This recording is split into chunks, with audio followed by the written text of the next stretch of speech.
Mae'n 2 blynedd ers i ni lansio ein strategaeth defnydd mewnol. Cymraeg, mae'n perthyn i ni i gyd.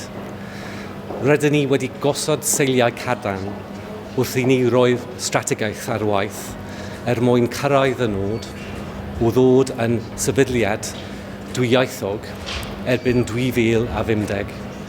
Dwi wrth fy modd yn rhannu gwybodaeth am y strategaeth gyda chif cyhoeddus eraill. A dwi'n annog sefydliadau i ystyried eu gweledigaeth nhw a gosod nod hir dymor a gyfer datblygu'r Gymraeg o fewn y gweithlu. Nethon ni ystyried beth oedd yn uchelgais briodol, o ystyried y cyd-destun gwleidyddol hefyd, ac o ystyried os o'n ni wir am wneud newid o fewn yn ffordd ni o weithio, roedd dwyieithrwydd yn angenreidiol.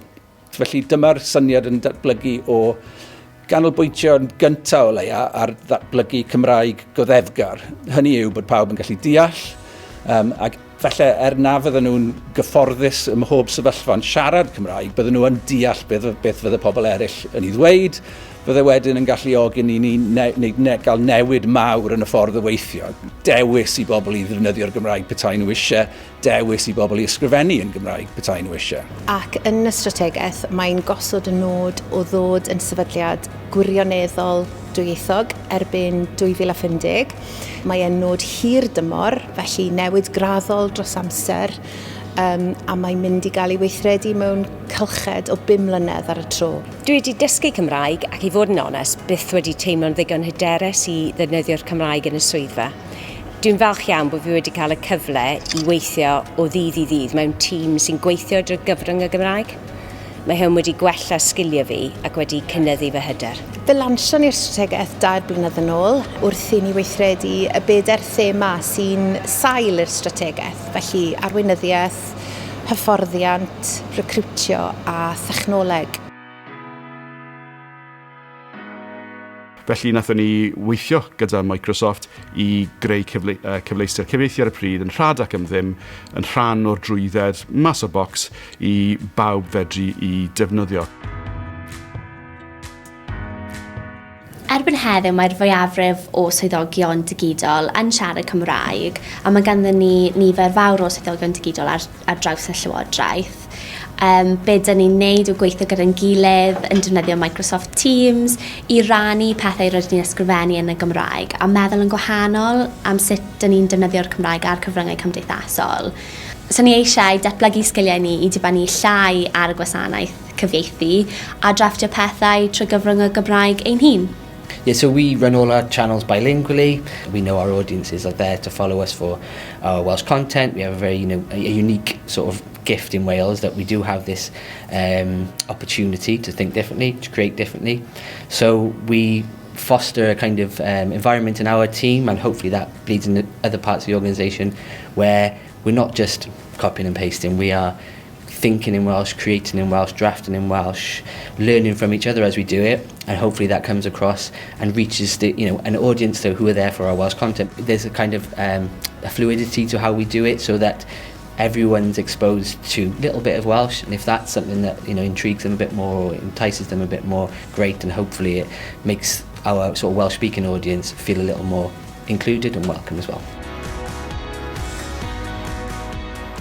Un peth sydd wedi gweithio'n dda i ni yw ailwampio y cynnig hyfforddiant i staff dros y 2 blynedd diwethaf. Mae e'n gynnig mwy eang, mae e'n fwy hyblyg na mae e wedi bod yn y gorffennol, a mae e wedi profi fod yn boblogaidd iawn ymysg yn staff. Dwi'n credu mae'r raglen yn pwysig iawn achos mae'n helpu pobl adeiladu eu Gymraeg, mae'n ffordd i cyrraedd pobl newydd, a nawr dwi yn sefyllfa lle fi moyn wneud yr un peth, fi moyn helpu pobl sy'n dechrau dysgu Cymraeg.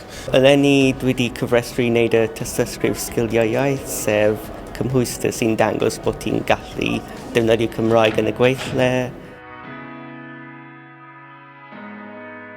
Felly, un arall wrth themau, ni'n canolbwyntio arno yn ystod 5 mlynedd gyntaf strategaeth yw recriwtio.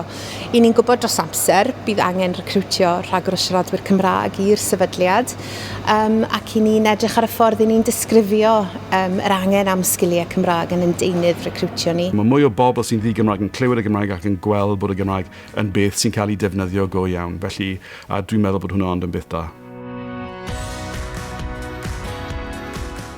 Felly, o ran arweinyddiaeth, i ni'n canolbwyntio ar yr uwch gwasanaeth sifil a'n uwch arweinwyr ni, ac i ni eisiau iddyn nhw ddangos esiampl o ran defnyddio'r Gymraeg a prif ffrydio'r Gymraeg go iawn. Mae'r prif weinidog ar ysgrifennydd parhaol yn arwain ar hynny yn ei defnydd cyson nhw o'r iaith. Mae pethau ymarferol allwn ni wneud. Prif weinidog yn y Senedd, wrth gwrs, ar ysgrifennydd parhaol pan mae e'n cwrdd â ni fel staff hefyd. Fy Cymraeg wedi newid fy mywyd, a sa'n gallu dychmygu fy mywyd fi nawr heb yr iaith Gymraeg. Mae'n rhywbeth arbennig.